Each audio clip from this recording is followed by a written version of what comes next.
하나님께서 사람들을 사용해서 우리를 성장시키는 것이 아니다, 가장 중요한 방법이다 하는 것을 오늘 아침 살펴보게 될 것입니다.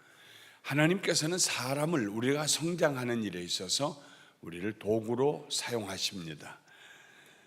사람들이 우리를 도와줄 때에, 사람이라는 것은 그리스도인들이에요. 형제자매들, 교회에서 다른 성도들이 우리를 도와줄 때에 하나님께서 그들을 통하여서 직접 역사하십니다. 사람이 우리를 도와줌으로 우리가 성장하는 것이 아니고, 사람들이 우리를 도와줄 때에 그 도움을 하나님이 사용하셔서 우리가 성장할 수 있도록 해주신다 하는 것입니다. 하나님은 그 과정을 사람들에게 온전히 일임하시지 않습니다. 서로 도와라, 그것으로 끝나고 하나님은 손 떼고 계신 것이 아닙니다. 하나님께서는 바울을 그런 식으로 도와주셨는데요, 고린도 교회에 문제가 나고 분란이 일어나고 그래서 고린도 교인들을 아주 나무래는 편지를 썼습니다. 심하게 꾸짖는 편지를 썼습니다. 그런데 그 편지는 지금은 없어요. 분실됐습니다. 고린도 전후서 플러스 2개가 더 있었는데 편지가 그 심하게 나무랜 편지는 없어졌어요. 심하게 나무래는 편지를 보내면서 또 자기 그 제자 중에 하나인, 자기가 그 예수 믿게 하고 했던 분 중에 하나인 디도를 보냈습니다. 고린도 교회에 가서 좀 잘 설득하고 말씀으로 가르쳐서 그 교회가 평안하게 해달라고 보냈어요. 그리고 나서도 마음이 놓이지가 않았어요. 마음이, 아픈 자식 집에 놓고 어디 멀리 여행 떠난 사람처럼 마음이 놓이지가 않아서, 그래서 디도를 보내놓고 조금 있다가 다시 배를 타고 에게를 지나서 마게도니아 지역으로 또 내려갔어요. 아마도 그 길로 갔더라면 고린도까지 다시 갈 뻔했습니다. 그런데 마게도니아에 이르렀을 때 디도가 올라왔어요. 그러면서 올라와서 전한 소식이, 바울 사도님 걱정하지 마세요. 고린도 교회 성도들이 회개하고요, 변화되고요, 교회가 평안해졌습니다 하는 기쁜 소식을 가지고 올라왔어요. 그때에 그 보고를 받고 난 다음에 다시 바울이 보낸 편지, 그 편지에 고린도 후서가 그 편지인데, 세 번째 편지인데 거기에 이렇게 말하죠. 그러나, 한번 같이 읽어보실까요? 시작. 그러나 낙심한 자들을 위로하시는 하나님이 디도가 오므로 우리를 위로하셨으니. 하나님이 우리를 위로하셨다. 성경을 여러분들 읽으실 때는 이렇게 읽어보시면 도움이 될 때가 있습니다. 긴 구절인데 주어하고 동사하고 목적만 찾아내고, 때로는 목적이 없어도 주어하고 동사만 찾아내도 그 말씀이 이해가 돼요. 그 다음에는 거기에 붙여지는 것은 형용사구라든지 동사구라든지 부사구라든지 이런 것들이 붙어서 더 설명하는 것이기 때문에 주어, 동사, 목적어만 딱 먼저 찾아내면 이해가 쉽습니다. 이 짧은 구절이지만 위로하시는 하나님이 우리를 위로하셨다, 그보다 더 짧게 하면은 하나님이 우리를 위로하셨다, 그거면 되는 겁니다. 하나님이 우리를 위로하셨다. 근데 그 하나님은 어떤 하나님이냐면 위로하신 하나님이시다. 누구를 위로했느냐? 우리를 위로하셨다. 위로하신 하나님이 우리를 위로하셨는데 어떻게 위로하셨느냐? 이제 방법이 나와야 되잖아요. 어떻게 위로하셨느냐? 디도가 옴으로써 그랬습니다. 디도를 통하여서 우리를 위로하셨다. 하나님은 사람을 통해서 사람을 성장시키고 변화시키고 격려하고 용기를 주고 위로하시고 치료하시는 일을 사람을 통해서 하신다는 말이에요. 사람에게 전적으로 맡기는 게 아니라 사람이 하시는 그 일을, 사는 그 일을 하나님께서 하나님의 일이 되게 하신다 하는 것입니다. 교회는 두 번째로 그리스도의 몸입니다. 우리가 흔히 그런 얘기 하죠. 하나님만 의지하고 사람 의지하지 말아요. 사람 때문에 시험 들 때는 그런 얘기 합니다. 저도 그런 얘기 할 때가 있습니다. 그러나 그것은 100% 맞는 얘기는 아닙니다. 만일 그 말을 오해해가지고 하나님만 의지하고 사람은 절대로 못 본 척하고 교회 다니세요, 아무한테도 눈길 주지 마세요, 그런다고 그러면은 오히려 잘못된 얘기가 됩니다. 교회는 그리스도의 몸이기 때문에 교회 안에 있는 모든 성도들이 서로가 서로를 도와주는 거예요. 모난 돌이 정에 맞는다고, 정에 맞아서 모난 돌이 있는데 그대로는 쓸 수 없으니까 쇠망치로 때려가지고 다듬어서 쓰잖아요. 서로가 서로를 돕는 거예요. 쇠가 쇠를 날카롭게 하는 것처럼 교회는 그런 서로를 치료해주고 세워주는 그런 몸의 역할을 합니다. 오히려 하나님께서는 사람을 의지하게 함으로, 여기에서도 우리가 조심해야 돼요. 아무나 의지하는 게 아니에요. 의지할 만한 사람, 아무한테나 가서 선생님 나 가르쳐 주세요 그럽니까? 가르쳐 줄 만한 능력 있는 사람에게 가서 배우는 것이죠. 내가 의지했을 때에 나에게 내가 무엇이 잘못된가를 알게 해주면서, 거울처럼 보여주면서 동시에 나를 사랑하는 마음으로, 긍휼히 여기는 마음으로 나를 품에 안고 함께 울고 함께 웃어줄 수 있는 사람, 그런 사람을 우리가 의지해야 돼요. 성장은 모든 관계를 통하여서 이루어집니다. 성경은 다른 사람을 포함한 모든 것이 성장 과정의 일부임을 가르치고 있습니다. 인간이 범죄함으로 하나님을 떠난 이후부터는 성장이 필요해야 되는데, 하나님께 성장은 회복하고 하나님께 돌아가는 것인데, 원래 창조의 모습을 회복하는 것인데, 거기에 사람을 사용하시고 또 사람뿐만 아니라 때로는 자연도 사용하실 때가 있고요. 때로는 몸이 병든 그 병을 사용하실 때도 있고요. 창조의 질서 가운데 하나님과의 관계는 필연코 사람들과의 관계를 포함하고 있다는 사실을 우리가 잊어서는 안 됩니다. 사람 없이 하나님께서 우리를 성장시키는 것이 아니고 사람과의 관계를 통해서 하나님과의 관계를 회복하게 해주십니다. 그러므로 관계를 맺지 않는 것은 하나님께서 우리를 성장하게 하시는 방법을 도외시하는 것이다. 사람과의 관계를 맺어야 돼요. 아유, 나 사람 무서워, 만나는 거 싫어, 주일날 가서 예배드리고 설교만 들으면 아이고 은혜만 받고 오면 돼. 그런데 그것이 우리가 성장을 가로막는 것이 된다 하는 말씀입니다. 수가성 우물가의 여인이 남편 5 갈아치우고 6번째 남자와 살고 있는 그 여인이 언제 물 뜨러 왔습니까? 보통은 주부들이 물을 뜨러 우물에 나올 때는 아침에 아니면 저녁입니다. 대낮에는 아무도 안 나옵니다. 그런데 이 여인은 대낮에 나왔어요. 해가 중천에 떠서 피곤해서 예수님의 수가성 물가에 쉬고 계셨고, 제자들은 먹을 걸 사기 위해 동네로 내려갔습니다.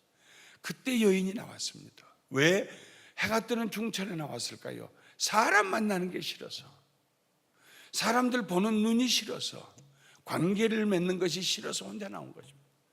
그러니까 그 사람은 2번째 남편하고도 헤어지고, 3번째 남편하고도 헤어지고, 4번째, 5번째 남편하고도 헤어지고, 6번째 살고 있는 남자도 아니다 벌써 정리했고, 마음에서 성장할 수가 없는 거예요. 성장하지 않으니까 어린애 같은 영적으로 그 자리에 머물러 있는데, 예수님 만나고 난 다음에 한 사람을 만났어요. 그 물가에서 한 사람을 만나 관계를 맺었어요.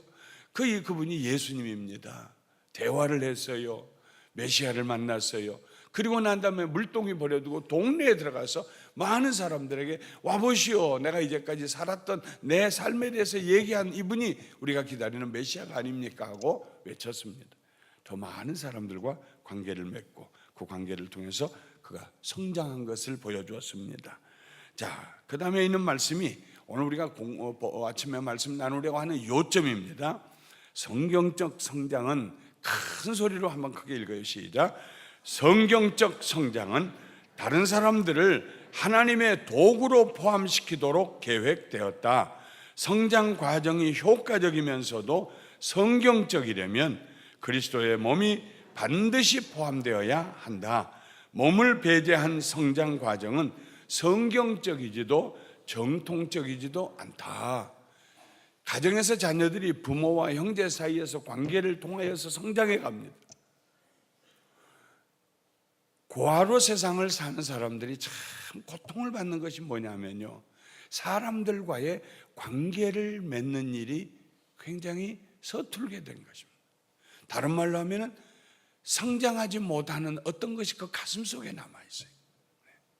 함께 산다, 교회에서, 감사방에서, 소그룹에서 보통 축복이 아니다 하는 말씀입니다. 자, 그러면은 우리가 하나님 앞에서 그리스도의 몸이 하는 일은 무엇인가? 자, 첫째는 관계의 역할, 관계를 맺도록 하는 것입니다. 우리에게는 관계를 맺어줄 사람이 필요합니다.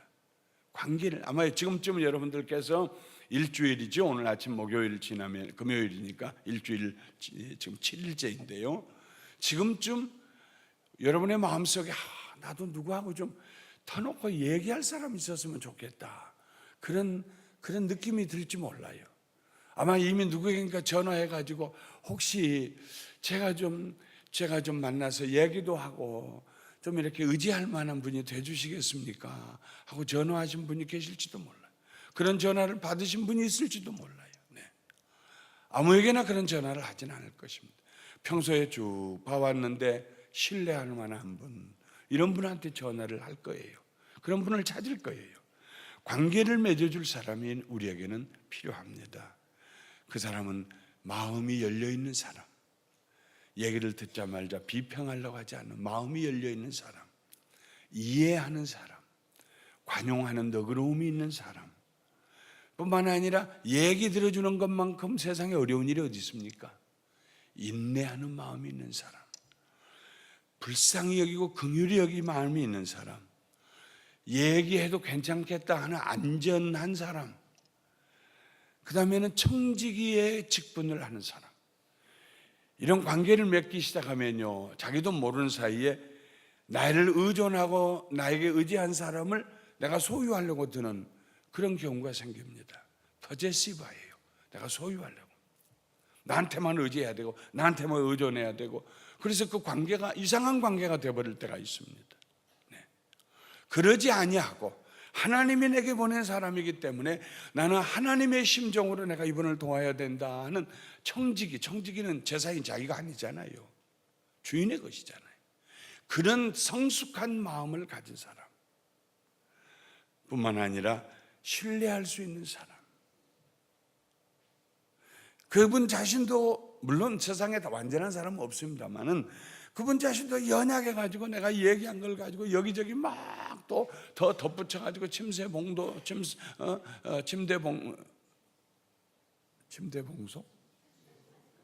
하여튼 그런 거 있죠. 바늘 같은 건데 막 크게. 그런 사람이면은 신뢰할 수가 없죠. 또 견고한 사람이어야 돼요. 견고한 사람. 의지하는 사람이 잘못하면 이용하려고 들 때가 있습니다. 이러면 아주 잘못된 관계가 됩니다. 상호 의존적인 관계가 되면 곤란해요. 네. 중독증 환자의 가족들은 상호 의존적이 됩니다. 서로가. 그래서 아무한테도 얘기하지 마, 아무한테도 얘기하지 마, 아무한테도 얘기하지 마. 이렇게 해서 얘기를 하고 치료를 받아야 그게 되는데 아무한테도 얘기하지 마, 아무한테도 얘기하지 마. 그래서 병든 자식도, 병든 자식을 돌보는 부모도 같이 병들어가는 거예요. 그걸 소위 상호 의존증이라고 얘기합니다. 의존하러 가는 사람이 갑자기 와가지고, 예를 들면 도박에 중독을 가진 사람이 있다고 해보십시다. 이 사람이 내가 도박에 충동을 받을 때마다 전화할게요, 저 좀 도와주세요. 그 좋은 관계도 하고 기도도 하고 했어요. 근데 어느 날 갑자기 와가지고 내가 정말 어려운데 돈 좀 꿔주세요. 도박하는 사람은요, 돈 꿔달라고 그래요. 항상 막 금방 죽는 소리하고 돈 꿔달라고 그러죠. 그럴 사람이 아닌데 죽는 소리하고 돈 꿔는 사람은요, 거의 도박증에 빠져 있는 사람일 경우가 많습니다. 그럴 때 내가 그동안에 돌보고 사랑하고 관계 맺었는데 어떻게 거절해요? 그래가지고 자기 주머니에서 내놓는다든지 다른 사람 꼬가지고 또 준다. 이 정도 되면 이것은 그 관계가 병든 관계가 됩니다. 내가 할 수 있는 일이 무엇이고 할 수 없는 일이 무엇인가를 아주 냉철하게 생각해서 견고한 자세를 가지고 그 사람을 도와줘야지. 같이 넘어가면은요, 그럼 문제가 곤란해지는 거예요. 아이고, 들어보니까 그렇네. 그 발로 차버려. 장가 다시 가. 시집 다시 가. 이렇게 하면 이건 병드는 거예요. 견고한 믿음의 사람. 네. 다른 사람들과 관계를 맺으면은 번성하고 성장하지만 관계를 맺지 않은 사람들은 의학적으로도 병이 들어서 시들어 죽게 됩니다. 예, 그런 얘기가 있죠. 아이들을 잘 돌보는 아이들 그룹과 그냥 젖만 먹이고 내팽개치는 아이들 중에 이 젖만 먹고 내팽개치는 아이들이 간호사가 품에 안고 젖을 먹이는 아이들보다 훨씬 더 연약하고 또 죽는 비율도 높았다 하는 얘기죠. 감정의 차원에서도 같이 읽어요. 시작. 감정의 차원에서도 중독증에서부터 우울증에 이르기까지 거의 모든 감정과 심리상의 문제의 핵심을 파고들면 소외와 고립의 원인이 있음을 알 수 있다. 그 문제들로부터 사람들을 회복시키려면 더 깊은 차원에서 다른 사람들과 관계를 맺도록 이끌어가야 한다. 중독증과 같은 감정의 문제가 있는 사람들은 언제나 혼자 있으려고 그래요. 얘기하지 않아요. 우렁처럼 안으로만 파고들어 있어요. 그게 병입니다. 그 병을 고치려면은 그 혼자 있고 싶어하는 그 마음보다 더 강한 마음으로 다른 사람들을 만나야 돼요. 얘기해야 돼요. 그래야 거기서 벗어나게 된다는 얘기입니다. 참 슬픈 얘기 중에 하나를 그 다음에 하고 있습니다. 우리 같이 읽어요. 시작. 우리가 기독교 공동체 내에서 종종 발견하는 문제 가운데 하나는 사람들이 신앙에 깊이 빠져들수록 성경이 가르치는 관계로부터 점점 멀어져 결국 건강하지 못한 상태로 전락한다는 것이다. 왜 교회에야만 하는가에 대한 대답이 여기에 있다. 신앙도 좋고 성경도 많이 읽고 기도도 많이 하는데 놀랍게도 하나님이 원하신 다른 사람들과 성도가 서로 사랑하는 관계를 맺어가지 아니하고 신앙이 좋으면 좋을수록 더 외톨이가 되고 혼자 산속에 들어가서 사는 사람처럼 그런 경우가 있다 이 말이에요. 이게 잘못됐다는 것입니다. 정말 신앙이 좋아지면 그 기쁨을 가지고 그 힘과 능력을 가지고 다른 사람을 가서 만나서 도와주고 관계를 맺고 해야 되는데 혼자 외톨이가 된다고. 저 사람들하고 나하고 얘기할 차원이 아니지. 점점 자기가 더 깊은 차원에 들어간 것처럼 교만해지기 시작해요. 교만은 패망의 선봉입니다. 신앙의 깊이가 아니라 교만이 들어오면 그 다음부터 그 사람의 신앙은 잘못되기 시작합니다. 율법적이 되기 시작하고요, 다른 사람들 비평하기 시작하고요, 극단적인 경우에는 이단으로 빠져들어가기 시작합니다. 이단으로 빠져들어간 사람의 시초는 언제나 쉬 하다가 빠져들어가는 거예요. 만일 그런 얘기를 가지고 더 알기 위해서 주의 종들을 만나 얘기한다든지 믿을 만한 성도들과 대화를 한다든지 그러면 이 사람은 이단에 절대로 안 빠져들어가요.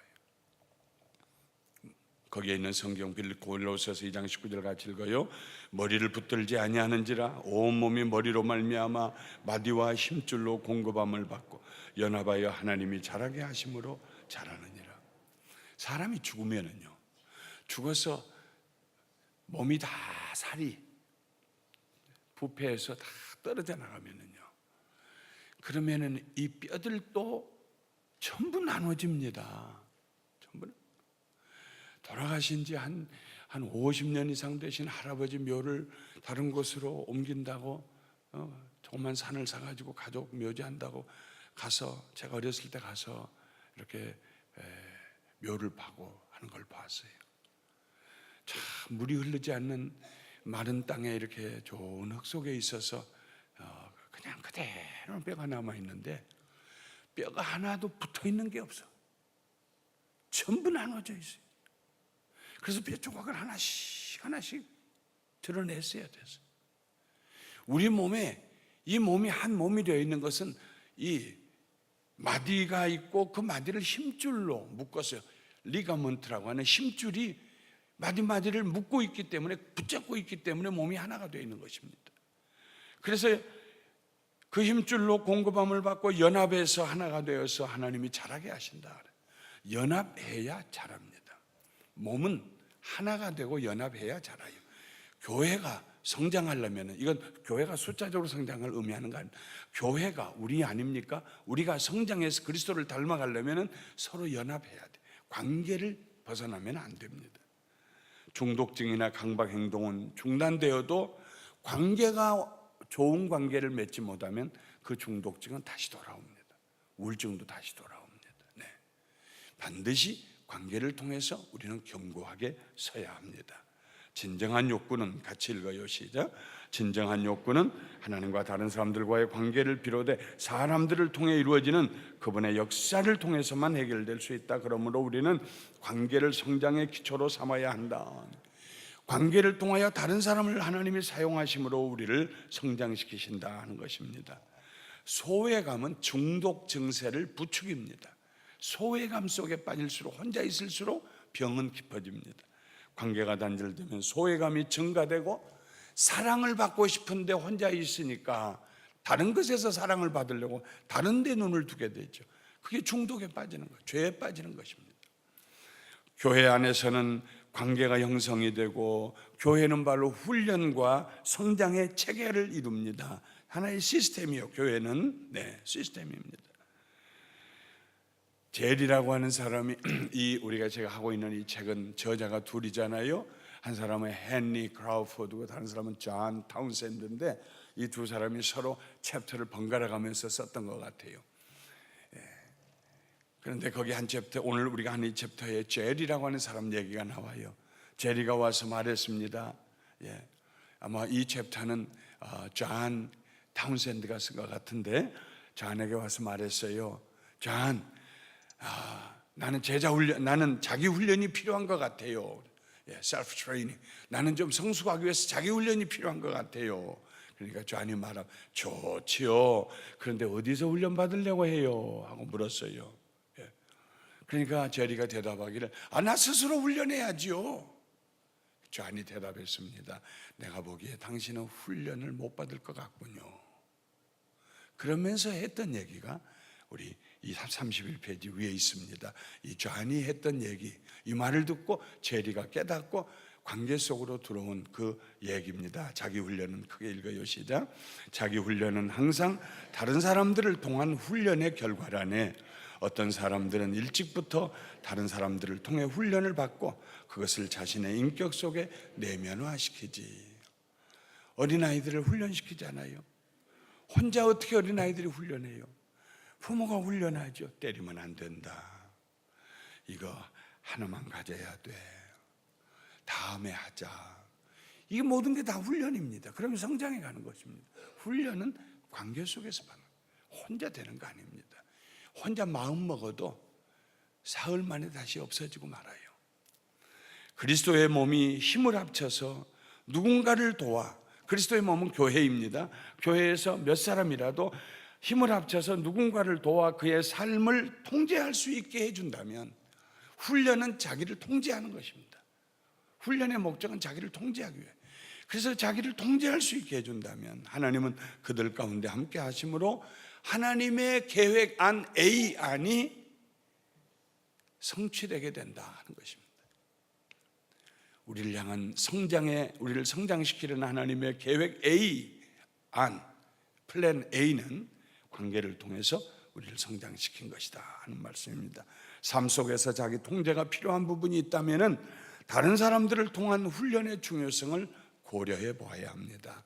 그래야 성장합니다. 그 다음에는 책임성입니다. 교회 안에는 서로가 서로에게 책임성을 느끼게 해준다 하는 말이에요.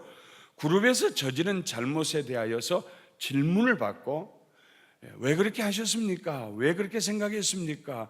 그렇게 서로 질문하는 그 질문을 받고 자기의 잘못을, 아이고 그러고 보니까 내가 잘못 생각했군요. 자기 잘못을 깨닫고 고백하고 용서를 받으면, 그러면은 마음에 내가 그렇게 살아서는 안 되겠구나 하는 책임감이 생깁니다.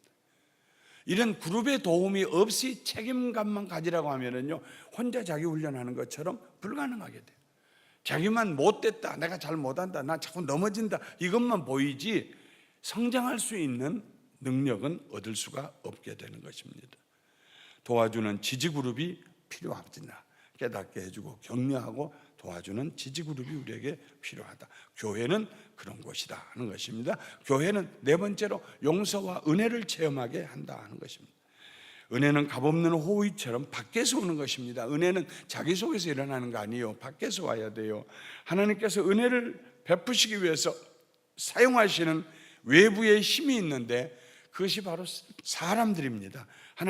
하나님께서는 우리 주변에 있는 사람을 통해서 그들의 손에 하나님의 은혜를 들려서 우리에게 찾아오게 하신다 하는 것입니다.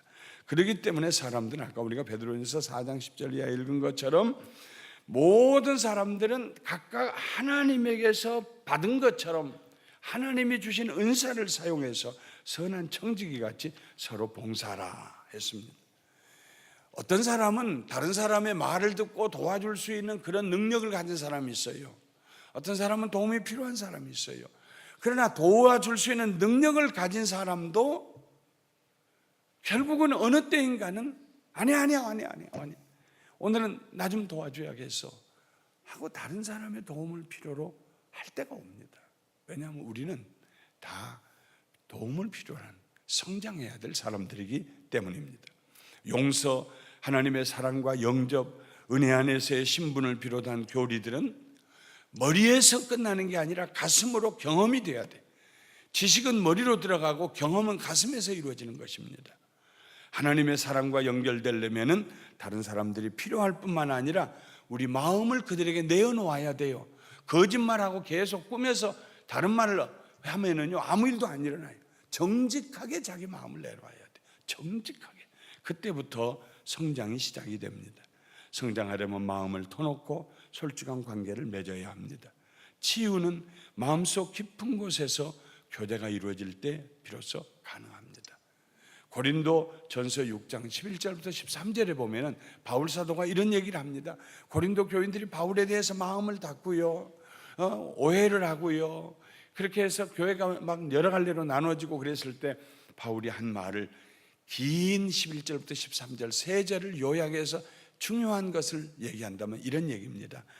고린도 사람들이요, 우리의 마음이 넓어졌으니 여러분의 마음도 좀 넓히시오 하는 얘기입니다. 여러분을 향해서 내 마음이 넓어졌으니 당신들의 마음도 좀 넓히시오.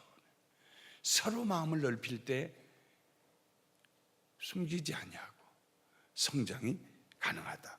교회는 지지하고 후원하는 그룹이 됩니다. 조라고 하는 사람이 있었어요. 섹슈얼 어딕티드가 성적으로 중독이 된 사람이 있었어요. 성적으로 중독이 됐는데 뭐 어떤 성적으로 어떻게 중독이 됐냐 나오지 않습니다만 하여튼 자기가 또 넘어진 것이 부끄러웠어요. 입을 다물고 있는데 얼굴이 막 이그러져 있어요. 그러니까 그 그룹의 리더가 조, 그리고 미리 알았어요. 병원을 통해서 또 넘어졌다는 것을. 조, 브라더 조, 얘기해봐요. 근데 얘기 안 하고 가만히 땅을 쳐다보고, 얘기하면 나을 거예요. 넘어졌어요? 실수했어요? 또 얘기해봐요. 또 넘어지면 괜찮아요. 얘기해봐요. 그러니까 한참 있다가 자기가 어젯밤에 저질렀던 부끄러운 일에 대해서 얘기를 하는데 고개를 숙이지 못하고 땅을 쳐다보고 얘기를 하고 있습니다. 기어들어가는 목소리로. 그리고 난 다음에 다 얘기를 하는데 그 얘기를 듣는 순간 리더가 보니까 같이 앉아 얘기하던 사람들이 전부 울고 있어요. 다 눈물을 흘리고 그 얘기를 들으면 다 울고 있어요. 조만 혼자 땅을 쳐다보고 있는. 그래서 리더가 얘기했죠. 고개 좀 들어요. 안 들어요. 저 고개 좀 들어요. 몇 번을 얘기해서 고개 좀 들어서 다른 사람 좀 쳐다봐요. 그래서 아주 조심스럽게 고개를 들어 쳐다보는데 이 사람도 눈물을 절절 흘리고 울고 있고 저 사람도 울고 있고 이 사람도 울고 있고 같이 이 넘어진 조, 부끄러움 가운데 넘어진 조의 가슴이 마음에 전달이 돼서 너무 가슴이 아파서 전부 울고 있는 거예요. 그 순간에 누군가 나와 함께 울고 있구나 하는 것을 보는 순간에 이 그를 얽어맸던 중독증의 사슬이 확 끊어지고 거기서 벗어나기 시작했어요. 용기를 얻었어요. 교회는 그런 곳이요. 교회는 서로를 도와서 세워주는 곳이요. 교회는 심판자들이 모인 곳이 아니요, 돕는 이들이 모인 곳이요. 무엇인가를 지지한다는 것은 같이 읽어요. 시작. 무엇인가를 지지한다는 것은 그것을 붙잡아 준다는 뜻이다. 지지는 성장 과정 전체에 걸쳐서 반드시 필요한 요소이다.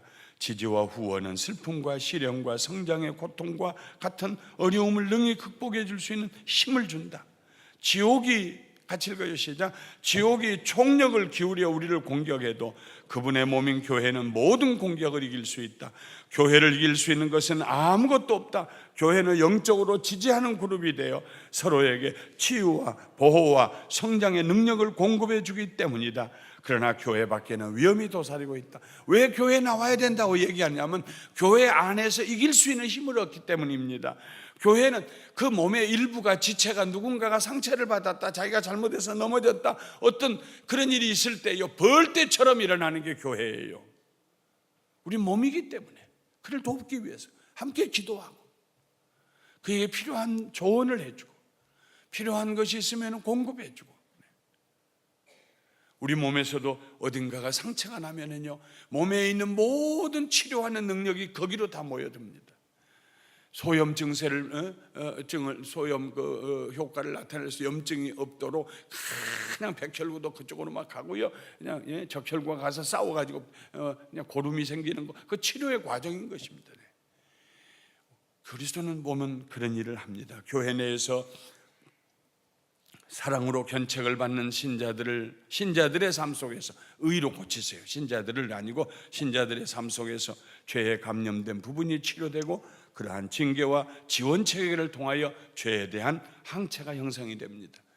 간단한 얘기를 하나 더 드려야겠어요. 이 존 타운샌드가 4살 때 다리를 다쳐가지고 침대에 누워있고 휠체어를 타고 다녀야 되고 지팡이를 짚고 2년 동안 그렇게 걸어다녀야 했습니다. 2 지팡이를 양쪽에 짚고 이러면서 의사는 부모에게 얘기했어요. 절대로 도와주지 마십시오. 이 아이가 혼자 걷고 일어나게 하십시오. 왜냐하면 평생 그렇게 살아야 할지도 모르니까. 그래서 교회를 가는데 이 5살짜리 아이가 그 계단을 올라가는데 지팡이 하나를 위에다 올려놓고 다리 하나 올리고 또 이거 올려놓고 하나 다리 올리고, 그런데 뒤에 서 있던 어떤 부부의 부인이 세상에 어떻게 부모가 저렇게 무정할 수가 있지요? 하고 자기 남편한테 얘기하는 소리를 들어요. 그런데도 불구하고 존이 어머니가 그 얘기는 들은 척도 하지 않냐고 존 엄마 아빠가 그냥 그 아이 뒤에만 따라가는 거예요. 손도 안 잡아주고 평생 그렇게 살아야 할지도 모르니까. 그런데 하나님의 은혜로 2년 있다가 나섰어요. 그래서 건강한 사람이 되었어요. 훗날에 어머니한테 물었어요. 어머니, 그때 저를 도와주고 싶었을 터인데 어떻게 그렇게 잘 견뎌내셨어요? 그러니까 어머니가 대답해요. Because of 에미트. 에미트 때문이지. 에미트는 그 교회의 성도님이었어요. 자기 아들 존의 모습을 보고 너무 가슴이 아프면은 도와주고 내가 그냥 쟤를 들어서 침대에 올려줘야지, 해줘야지 하는 마음이 생길 때마다 눈물을 훔치고 전화기 앞에 가서 전화기를 들고 에미트, 내가 마음이 약해서 또 쟤를 도와주고 싶은데 어떻게 해야지? 그럴 때 에미트가 얘기를 하면서 담대하라고, 그 아이는 자기가 사는 법을 배워야 된다고. 그러는 순간에 저는 갈 때를 가고 올 때를 오고 앉기도 하고 서기도 하고, 나 에미트 아니었으면, 에미트 아줌마 아니었으면 난 그렇게 못했을 거야. 누군가 도와주는 거예요. 슬픔의 문제를 해결해야 됩니다. 슬픔 5분만 더 하겠습니다. 슬픔은 성장 과정 중에 하나입니다. 하나님은 슬픔을 통하여 상황을 극복하게 하십니다. 우리는 슬픔을 통하여서 고통을 극복합니다. 슬픔은 고통의 소리거든요. 슬픔이 잘 해결되고 인정되고 받아들여져야 돼요. 슬픔을 거절하면 안 돼요. 그렇게 함으로써 우리가 고통의 문제를 해결할 수 있습니다. 불행은, 같이 읽어요. 시작. 불행은 하나님의 신실하심을 가르쳐주고 다른 사람들의 사랑과 지지가 큰 힘이 된다는 사실을 가르쳐준다. 슬픔을 내려놓고 근심을 달래는 과정을 거칠 때 우리를 붙잡아줄 다른 사람들이 필요하다. 좋은 것을 손에 가지고 있어야 나쁜 것을 버릴 수 있다. 우리는 슬픔을 통하여 건강해질 수 있다. 전도서 7장 3절 같이 읽어 현대인의 성경으로 됐습니다. 시작. 슬픔이 웃음보다 낫다. 슬픔은 마음을 바로잡아주는 힘을 지녔기 때문이다. 그 다음도 읽어요. 인생을 잘 살려면 슬픔이 반드시 필요하다. 슬픔은 성장 과정의 중요한 일부다. 따라서 사람들의 성장을 도울 때는 반드시 슬퍼하게 만들어야 한다. 슬퍼하게 만들 수 있는 유일한 방법은 관계이다. 슬픔은 좋은 치료 방법이다. 없는 슬픔을 만들어내라는 거 아닙니다. 내가 성장하려면 슬퍼야겠구나, 오늘 슬픔을 일 좀 당했으면 좋겠다, 그 얘기가 아닙니다. 사람은 누구나 다 슬픈 일이 있어요, 가슴에. 그 슬픔이 해결될 때에 우리가 성장합니다. 슬픔이 해결되지 않으면 사람의 성품이 성장할 수가 없어요. 한에 맺혀서 아무 때나 소리 지르고 분을 내고요, 아무 때나 도망가고요, 중독에 빠지고 잘못된 성품을 가지고. 슬픔은 반드시 해결이 돼야 돼요. 근데 슬픔은 혼자서 해결되지 않아요. 혼자 슬픔을 해결하려고 하면 안으로 돌아가요. 슬픔은 관계 속에서 해결돼야 돼요. 슬픔은 같이 얘기하면서 그 슬픔을 인정하고 받아들여줌을 줄 때, 그때 비로소 울게 돼요. 슬픔을 슬퍼할 수 있게 돼요. 건전한 방법으로 슬픔을 붙들고 있던 것을 놓을 수 있어요. 왜냐하면 관계를 통해서 위로를 받았기 때문에. 슬픔을 잘 슬퍼할 수 있어야 건강한 사람이 된다 하는 말씀입니다. 슬픔을 무시하거나 억누르지 말아야 합니다. 슬픔으로 슬픔이 되게 하십시오. 그래서 바울은 말하기를 로마서 12장 15절에 우는 자들과 함께 울라 그랬습니다. 그 다음에는 서로 잘못이 있으면 책망도 해주고, 그 사람이 죄를 범하지 않도록 도와서 붙들어도 주고, 깨달은 진리를 실천도 해야 된다 하는 말씀이 거기 나오는데, 그런 일을 할 때는 우리가 온유한 마음으로 해야 돼. 막 재판장처럼 왜 그랬어? 사람이 어떻게 그러고도 사람이야? 이거 아닙니다. 긍휼히 여기는 마음으로, 온유한 마음으로. 형제들아, 같이 읽어요. 시작. 형제들아, 사람이 만일 무슨 범죄한 일이 드러나거든 신령한 너희는 온유한 심령으로 그러한 자를 바로잡고 너 자신을 살펴보아 너도 시험을 받을까 두려워하라. 교회가 가지고 있는 강한 강점은 뭐냐면은 모범을 보일 수 있는 거다. 모범을 모델이 될 수 있는 모델링. 네. 우리 거기 데살로니가전서 1장 6절 7절 같이 읽어요. 또 너희는 많은 환난 가운데서 성령의 기쁨으로 말씀을 받아 우리와 주를 본받은 자가 되었으니 그러므로 너희가 마게도냐와 아가야에 있는 모든 자의 본이 되었느니라. 이 말씀도 간단하게 골격만 찾아내면 이런 것입니다. 너희가 우리를 본받더니 다른 사람에게 모범이 되었구나. 다른 사람들도 너희를 본받는다는 소식이 들리는구나. 데살로니가 교회 성도들이 바울을 보고 바울의 일행을 보고 배웠던 그대로 살았는데, 그걸 또 다른 사람들이 보고 배웠다는 것입니다. 교회는 모범이 있는 것이요, 형을 보고 동생이 자라나는 것처럼 모범이 있는 거예요. 옛날에 우리 교회 시작하고 한 3년도 안 됐을 때 어떤 목사님이 부흥회하는데 잊을 수 없는 얘기였어요. 아들 둘이 있는데 그 아들 둘이 사춘기를 지나며 청년이 되면서 어느 날 보니까 어머니한테 막 대들더래요. 막 대들고, 어머니 가슴은 아프게 어머니 눈물을 흘리고 있고, 목사님이 밖에 나갔다가 들어오면서 그걸 봤어요. 그래서 그 아들들을 불렀어요, 따로. 그리고 조용하게 한마디를 했어요.